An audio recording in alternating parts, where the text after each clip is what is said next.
कहने पर विज्ञात अहाना के आंखों में सामने एक चुटकी बजाते हुए उससे कहता है, ओहो, बात बात पर तुम कहाँ खो जाती हो। अहाना अपने सोच से बाहर आकर प्रेमा और विज्ञात को बारी बारी देखते हुए कहती है, मेरी जान बचाने के तुम दोनों को बहुत बहुत शुक्रिया। तो अब मैं चलती हूँ। इतना कहकर अहाना जल्दी जल्दी अपने कदम बढ़ाते हुए दरवाजे की तरफ जाने लगती है, लेकिन अहाना दरवाजा तक पहुंच पाती उससे पहले ही विज्ञात फुल स्पीड में दरवाजे के पास पहुंच जाता है और जल्दी से दरवाजे को बंद कर देता है। विज्ञात के ऐसा करने से अहाना दरवाजा के पास पहुंचकर रुक जाती है और फिर वो मुंह बनाते हुए विज्ञात से कहती है, अब ये क्या बदतमीजी है। तुमने दरवाजा क्यों बंद कर दिया? तुम्हें मुझसे प्रॉब्लम है क्या? तुम क्यों तब से मुझे परेशान किए जा रहे हो? विज्ञात अहाना के आंखों में देखते हुए और उसके तरफ अपने कदम बढ़ाते हुए उससे कहता है, परेशान तो तुमने करके रख दिया था मुझे रात भर।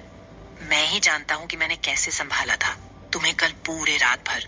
कितना मुश्किल हो रहा था मुझे कल रात तुम्हें संभाल पाना, और अभी मैं तुम्हें अकेले कहीं नहीं जाने दे सकता हूँ। तुम्हारा क्या भरोसा, कहीं यहाँ से अकेले बाहर जाकर तुम फिर से सुसाइड करने की कोशिश करने लगी तो? अहाना की तरफ विज्ञात के बढ़ने से अहाना जो अपने कदम पीछे करते जा रही थी, वो पीछे होते होते दीवार से जा टिकती है। विज्ञात भी दीवार के पास पहुंचकर अपने दोनों हाथों को अहाना के अगल बगल दीवार पर रखते हुए और उसके आंखों में आंखें डालते हुए फिर उससे कहता है, नहीं, मैं तुम्हें ऐसे अकेले ही कहीं नहीं जाने दूंगा। अहाना भी विज्ञात के आंखों में आंखें डालकर उसे घूरते हुए उससे कहती है, तुम होते कौन हो मुझे रोकने वाले? विज्ञात तुरंत झुककर अहाना के कान में फुसफुसाते हुए कहता है, तुम्हारा सब कुछ। तभी वहां पर प्रेमा आ जाती है और वो दीवार पर से विज्ञात का एक हाथ हटाते हुए उससे कहती है, तुम क्यों इस बेचारी को परेशान कर रहे हो? इतना कहकर प्रेमा अहाना का हाथ पकड़े कर उसे अपने साथ ले जाकर उसे सोफा पर बैठाते हुए अहाना से कहती है, तुम यहाँ बैठो अहाना। अहाना तुरंत सोफा पर बैठते हुए प्रेमा से कहती है, अब मैं बिल्कुल ठीक हूँ, तो मैं यहाँ से जाना चाहती हूँ। विज्ञात तुरंत अहाना के सामने जो टेबल था उस पर बैठकर अहाना को देखते हुए कहती है, कहाँ? फिर से सुसाइड करने के लिए? अहाना चिढ़ते हुए विज्ञात से कहती है, देखो, मैं कहीं भी जाऊं, कुछ भी करूं, तुम्हें कोई हक नहीं है कि मुझे यहाँ पर जबरदस्ती रोकने का। विज्ञात अहाना की आंखों में देखते हुए उससे कहता है, ऐसे कैसे? मेरा तुम पर कोई हक नहीं है। मेरा जितना तुम पर हक है ना, उतना तो तुम्हारा भी खुद पर हक नहीं है। जानती हो क्यों? क्योंकि मैंने अपनी जान जोखिम में डालकर तुम्हारी जान बचाई है, और मारने वाले से बड़ा हमेशा बचाने वाला होता है। तुम्हारा तो तुम पर से हक उसी वक्त खत्म हो गया था जब तुमने खुद को मारने की कोशिश की थी। अब जबकि मैंने तुम्हारी जान बचाई है, तो तुम और तुम्हारी इस जान पर सिर्फ और सिर्फ मेरा हक है, समझी?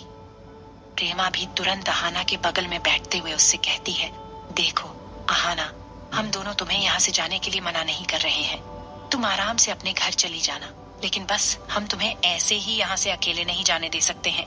तुम चाहो तो किसी को यहाँ पर बुला लो, जिसके साथ तुम अपने घर चली जाना, और या फिर हम ही तुम्हें तुम्हारे घर तक पहुँचा आते हैं। अच्छा, तो अहाना, ये बताओ कि तुम कौन हो? तुम कहाँ रहती हो? तुम्हारा घर कहाँ है? अहाना प्रेमा की बात सुनकर मन ही मन कहती है, अब मैं इन लोगों को क्या बताऊं कि मैं कौन हूँ, मैं कहाँ रहती हूँ और मेरा घर कहाँ है, और ना ही मैं इन लोगों को अपने घर ले जा सकती हूँ, और ना ही अपने घर वालों में से किसी को यहाँ बुला सकती हूँ।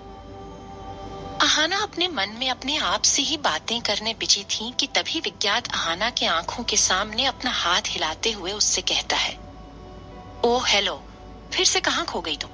कुछ तो जवाब दो कि तुम किसी को बुला रही हो तुम्हें ले जाने के लिए, या फिर हम ही तुम्हें तुम्हारे घर तक पहुंचा आए। अहाना विज्ञात और प्रेमा दोनों को बारी बारी देखते हुए मन में सोचती है, अहाना जल्दी कुछ सोच, ताकि जल्दी से इन दोनों को कुछ भी कहानी बताकर तू यहाँ से फटाफट निकल जाए।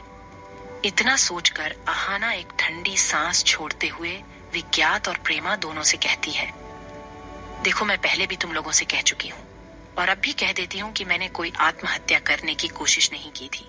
वो तो मैं बस समुद्र किनारे बैठी हुई थी और तभी अचानक से किसी ने मेरे कंधे पर हाथ रखा, तो अचानक से मेरे का स्पर्श पाकर मैं डर गई थी और घबराहट के कारण मेरा पैर फिसल गया था और मैं फिसल कर सीधे समुद्र के पानी में जा गिरी थी।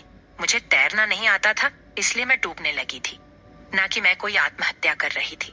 प्रेमा हैरानी के साथ आहाना से कहती है, मतलब कि तुम आत्महत्या करने नहीं गई थी समुद्र के पास?